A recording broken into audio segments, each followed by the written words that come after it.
बोलिए वृंदावन बिहारी लाल की जय। बोलिए सतगुरुदेव महाराज की जय। सभी प्रेमी प्रेम से एक भजन बोले। कृष्ण बोलो तुम्हारे क्या अब हम नहीं, कृष्ण बोलो तुम्हारे क्या अब हम नहीं। क्या खता ऐसी भगवन तुम्हारे नहीं, क्या खता ऐसी भगवन तुम्हारे नहीं। कृष्ण बोलो तुम्हारे क्या अब हम नहीं। पहले अपना बनाया बिचारा नहीं, दास प्यारे सदा से कहो क्या नहीं। सत्य बोलो तुम्हारे क्या अब हम नहीं, कृष्ण बोलो तुम्हारे क्या अब हम नहीं। कृष्ण तुमको हमारे से लाखों सदा, आप हमको अकेले हो प्यारे सदा। कृष्ण बोलो वह प्रेम पुराना नहीं, कृष्ण बोलो तुम्हारे क्या अब हम नहीं। नियम बदले क्या भगवान हमें देख के, बड़ो पापी हम ही हैं हमें देख के। कृष्ण बोलो हम पाते तो, कृष्ण बोलो अब पाते तो पावन नहीं। पाप गिनने लगे कब से हरि आप हैं, क्या हमने पुकारा तब से आप हैं। राम कृष्णदास क्या हर तुम्हारे नहीं, राम कृष्णदास क्या हर तुम्हारे नहीं। कृष्ण बोलो तुम्हारे क्या अब हम नहीं। बोलिए वृंदावन बिहारी लाल की जय। बोलिए सतगुरुदेव महाराज की जय। सभी प्रेमी प्रेम से सत्संग सुने, सभी प्रेमी प्रेम से संकीर्तन बोले।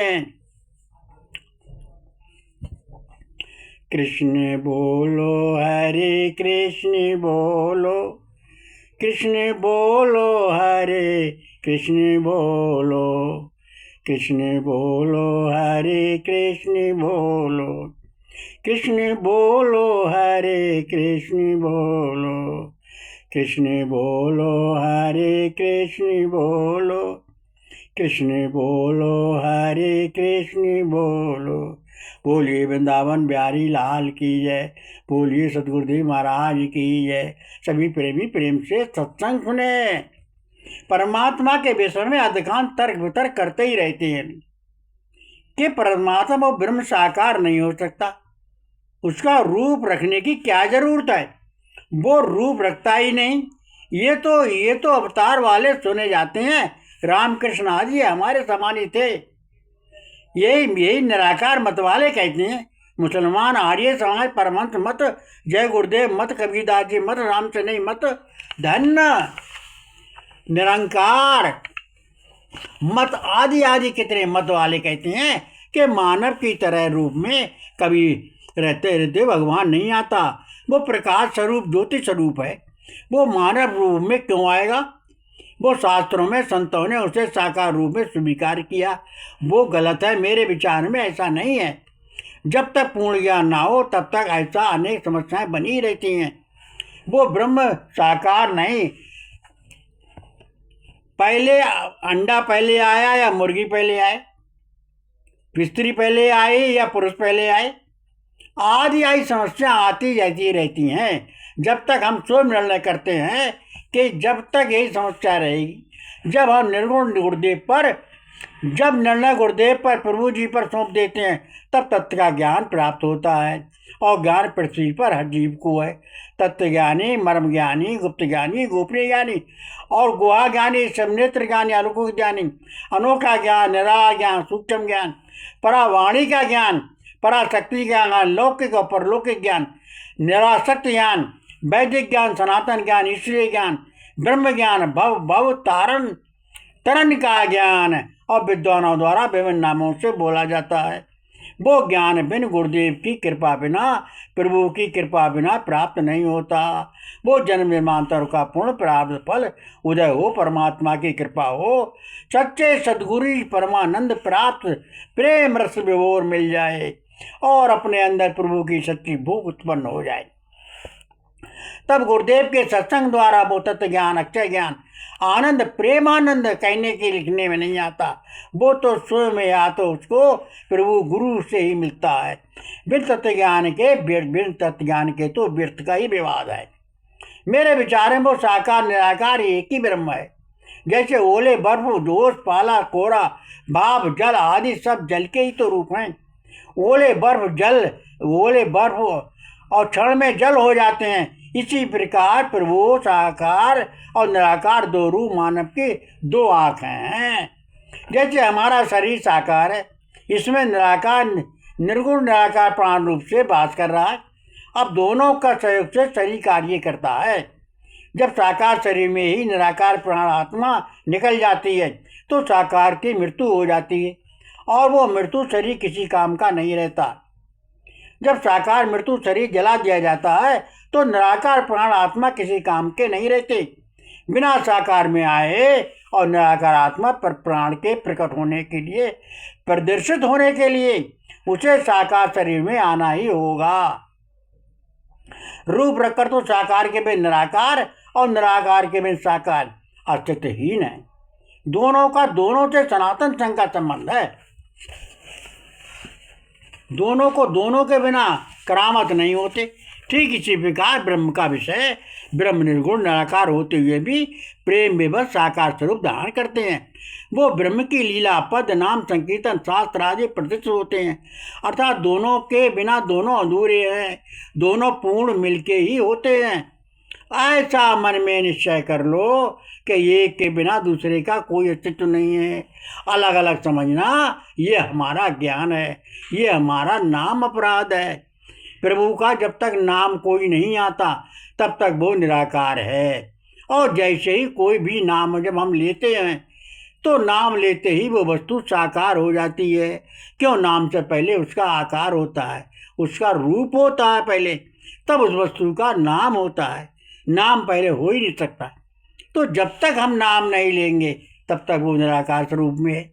और नाम कोई सा भी ले चाहे हम, लेकिन नाम से पहले उसका रूप आकार जरूर होगा। ऐसा मन में निश्चय करके प्रभु का सुमरन करो, प्रभु का नाम लो। गुरु ज्ञान से गुरु जो तुमको बताएं, जैसे बताएं उस नाम को लो, उस रूप को ध्यान करो और उस रास्ते पे चलो। गुरु की सेवा करो, गुरु की आज्ञा पालन करो। एक बार लक्ष्मण जी ने भगवान श्री राम से पूछा, प्रभु आपकी माया क्या है? माया को किस प्रकार जाना जाए? माया से निवृत्ति कैसे हो? प्रभु मुझे बताने की कृपा करें। भगवान श्री राम जी बोले, गोचर जहाँ लग जाए, बातक माया समझो भाई। हाँ लक्ष्मण, जहाँ तक तुम्हारी दृष्टि जा रही है और जहाँ तक नहीं जा रही है, वहाँ तक सब माया ही माया है मेरी। अर्थात आँख बंद करके खोलो, जो कुछ भी तुम्हें दिख रहा है ये सब माया ही माया है। चराचर जगत माया करता है, अर्थात सब मेरी माया का खेल है। उमादार जो सत की नाई, सवै न चावत राम साई। अर्थात भगवान सदाशिव जगत जननी उमा को समझाते हैं, हे प्रिय उमा देवी, भगवान श्री राम से भिन्न कुछ भी नहीं है। सबको भगवान श्री राम की माया संसार को नाच नचा रही है। ये कार्य प्रभु की आज्ञा से कर रही है। अर्थात सबके मूल कारण भगवान श्री राम ही है, मेरे इष्टदेव हैं। तो जो तेरे प्रभु हैं, अतः हे उमा देवी, प्रभु श्री राम का अंतरात्मा से निरंतर सुमरन करो। एक समय प्राचीन में सतयुग मार्कंडेय जी ने भगवान श्री कृष्ण से ये पूछा, प्रभु आपकी माया क्या है? आपकी महाप्रलय माया क्या है? महाप्रलय कैसे होती है? फिर कैसे जगत चराचर की सृष्टि होती है? हे प्रभु, आपकी महाप्रलय की माया को मैं देखना चाहता हूँ।